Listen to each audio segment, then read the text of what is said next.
Now, if you make a sentence in the passive, it's usually unnecessary to say by and the agent. Remember, we use the passive because the agent is not important, it's not known, or it's clear, it's obvious, it's not necessary. So if you make a passive sentence, please understand you don't have to say by da da da da. So an example, my bag was stolen by somebody. Well, by somebody is not necessary. The highway was built by people. No, by people is not necessary. So the highway was built in 1997, right? And champagne is made by people. No, champagne is made in France.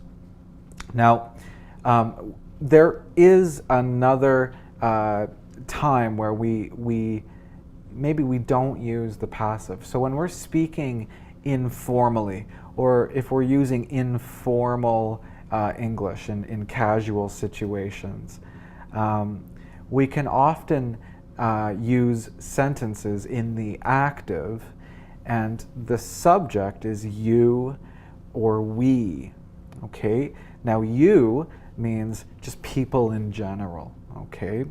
And we means people in general, including the speaker, okay? So remember, this is very common when we're using informal English in casual situations, okay? It's not very common in academic writing, okay? So maybe a student would think this is a good sentence. The pool can be used in the summer, right? This is a great sentence. That's totally fine. But the pool can be used in the summer. Well, by who? By people in general, right? So maybe in an informal situation in English, I would say, you can use the pool in the summer. Maybe this is a little bit more common, okay? To use the active and say you can use the pool in the summer. Okay, another example. So maybe a student in my class would say, soccer is played in my country all year round. Now this is a great sentence. This is totally fine.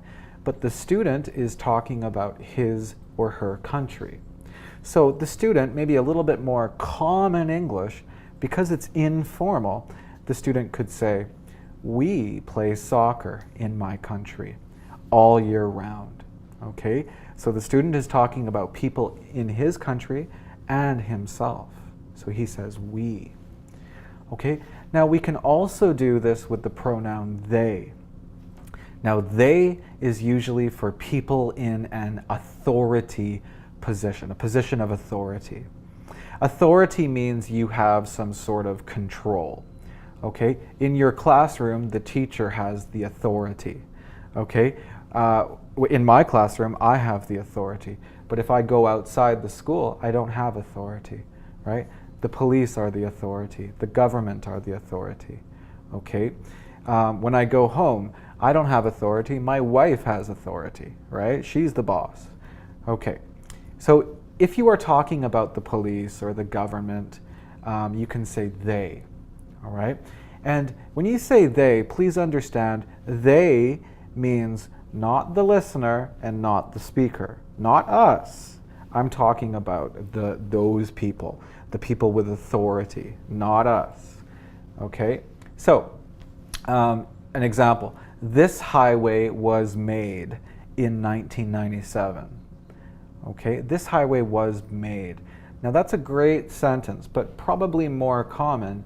Who made the highway? Well, in Canada, the government is responsible for making the roads and the highway, probably your country too. So they made the highway in 1997 is also okay, all right?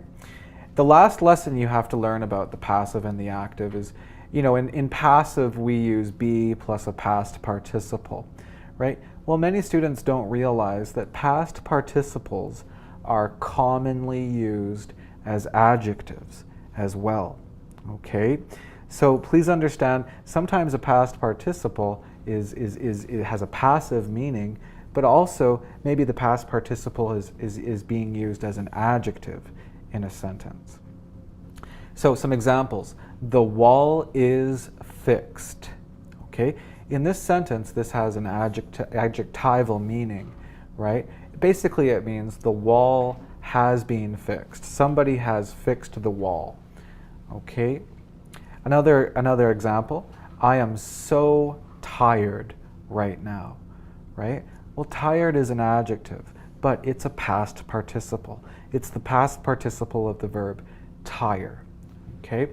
Another example, she was really surprised when I told her the news. Okay? And the last example, the car door is scratched. Okay? So please remember that past participles are also very popular as adjectives. If you'd like to practice this more, click on the link in the video.